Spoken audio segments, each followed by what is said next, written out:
guys, and welcome to this video. Okay, welcome to my room where I live with me, myself, and the result of a crippling 10-year shopping addiction. Currently, my room is the epitome of existing and not living. Like, this space is so uncomfortable. I'm embarrassed to bring people in here because it is just so unorganized. Everything is messy all the time due to the lack of storage solutions.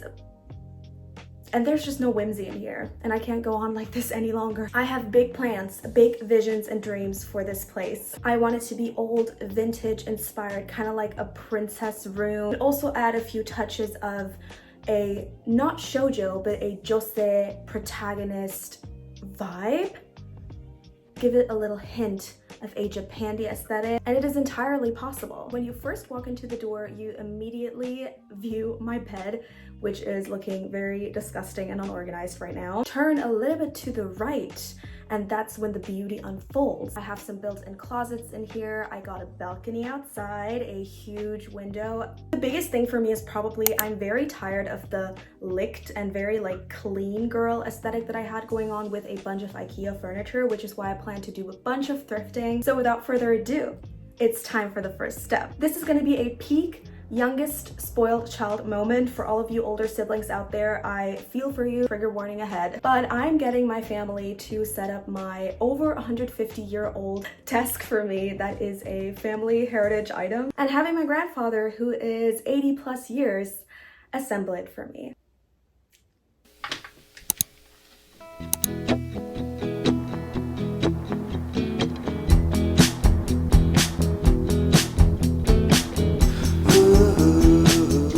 To obtain firstborn granddaughter privileges, one has to visit their grandparents quite frequently, as I do. And the purpose of today's visit was to see this 200-year-old desk with my own eyes, which I'm so obsessed with it. Honestly, visiting this footage is like, it's looking so ominous and it's giving horror movie. Visiting my grandparents always feels like seeing my own personal thrift store. It is always so amazing, and they truly keep everything, and they really understand what it's like to be sustainable.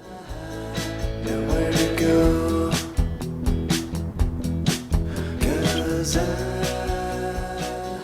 Here are some of the things I picked out from my grandparents' place. I originally really wanted this wooden mirror closet sort of thing, but my grandma said I can only get it when she's dead, which is hopefully gonna take a long time, but there's luckily lots of other things that interested me. Lace blankets like these are such a cute and easy way to elevate any boring surface. What I originally came here for, besides the wooden desk, was this beautiful glass bedside table, I guess. It is so pretty and it has so many vintage detail, and I've been wanting this in my room for the longest time.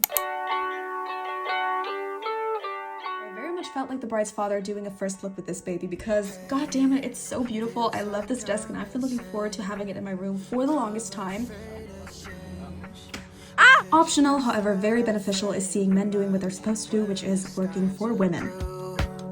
Chapter 32 is all just me and you, but the ceiling's falling through and all the screws are coming loose. Don't know what to do, don't know what to do. I got everything to lose. Don't know what to do, don't know what to do. Been chasing feelings, but I'm running from too. In the corner by the window next to the desk was, however, this awkward little corner, and I thought I still had this like rolling wagon, which used to be my incredibly inconvenient nightstand, but I thought I could repurpose it and store my desk lamp on there.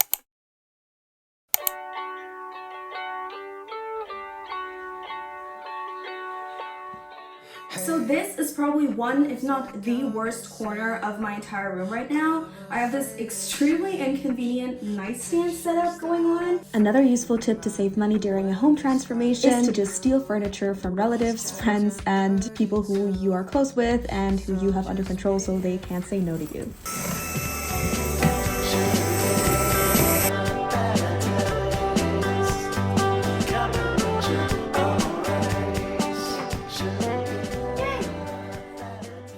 I'm being forced to film in these very awkward corners of my room because I don't want to spoil what's been done so far. Overall, I didn't go into this room transformation with like a lot of specific ideas in my head. I was very much just like spending a lot of time on thrift sites, looking around the house what I could find that matched the vibe. Like, I was very open.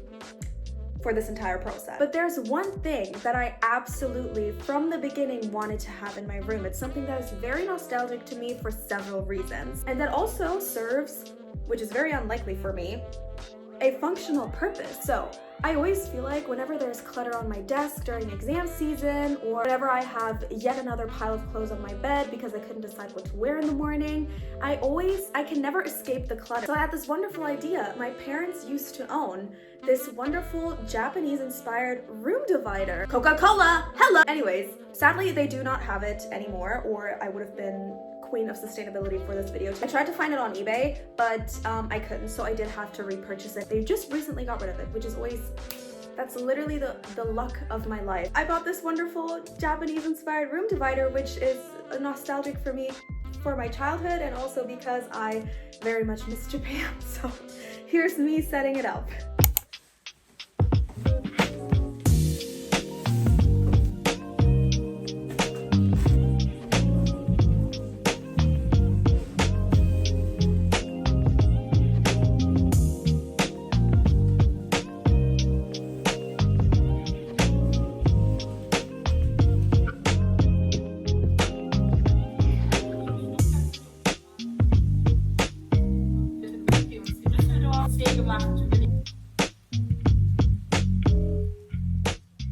Over the following weeks, the only thing that was left for me to do was to add some finishing touches to the room, like this beautiful vintage painting that used to be part of me and my brother's room when we were little.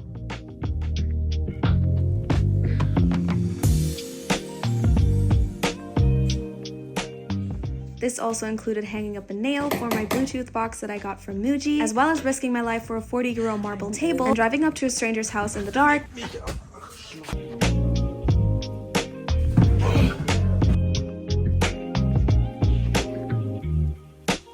which was so worth it in the end.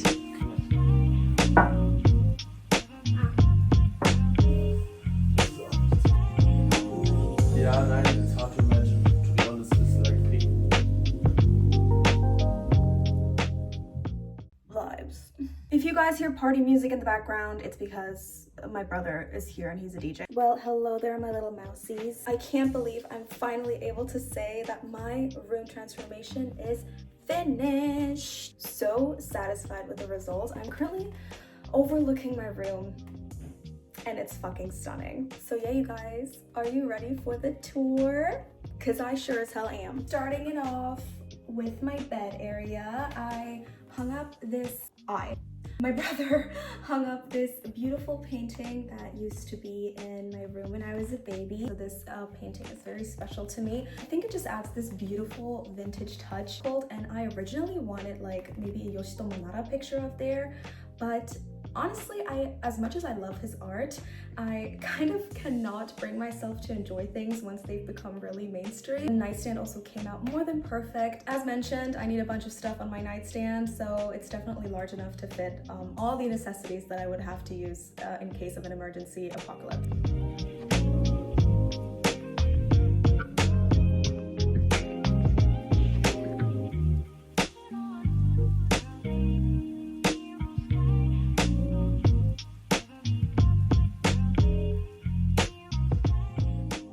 Here we have my little filming corner. It was really important for me to also create a little space that is like exclusively for filming, and this makes it painfully obvious that I spend all day in my room taking photos of myself. You know how people have like a home office corner? This is my home office corner. Just a place that reflects my aesthetic, that looks cute in videos. I did put up this vintage picture with Chinese letters on it, but please let me tell you the story. It is a family item. I think my parents got it as a wedding gift back when they still got along. Remember when it kind of like disappeared from our hallway and I literally had like a major crush out at my mom because I thought she threw it away.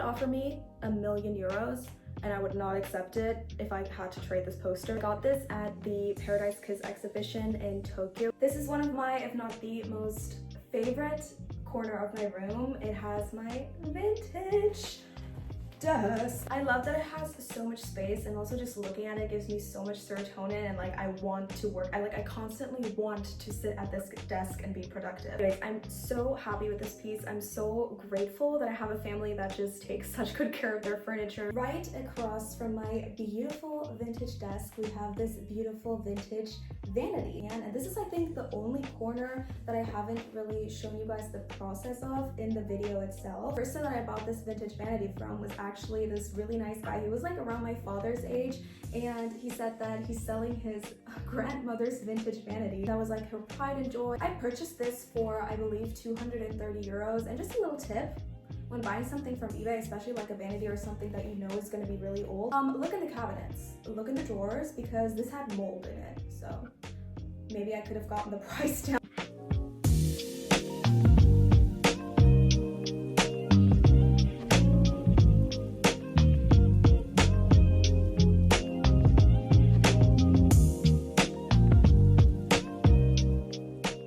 So you guys, that was it for today's video. This was definitely one of probably the most labor intensive videos that I have ever done, but also the most fun because I'm really happy with the end result. And I just want to apologize for the delay. Goddamn, I was sick for 3 consecutive weeks, and at the end of it I was actually bedridden, which that was a first. So happy that despite these trials and tribulations, I got this video done so fast. How it turned out really allows me to start being creative again, which is really hard in the circumstances that I had before. But I hope you guys love this transformation. Please write it down in the comments. I already edited most of this video, by the way. This is just the end part. But let me know if you like the editing. I really want to get more into like cinematography and have more like aesthetic shots. Thank you guys so much for being here, making myself some more hugeee tea, and